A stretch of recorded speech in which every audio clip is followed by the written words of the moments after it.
Hazrat Asma, the daughter of Hazrat Abu Bakr radiyallahu anhu, says, she conceived Hazrat Abdullah bin Zubair radiyallahu anhu in Makkah Mukarramah.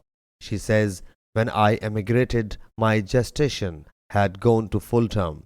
So I reached Madinah Munawwara, stayed at Quba and gave birth to him at Quba. I took him to Allah's Apostle sallallahu alaihi wasallam and placed him in his lap. He sallallahu alaihi wasallam then called for a date, masticated it and put it into Abdullah's mouth.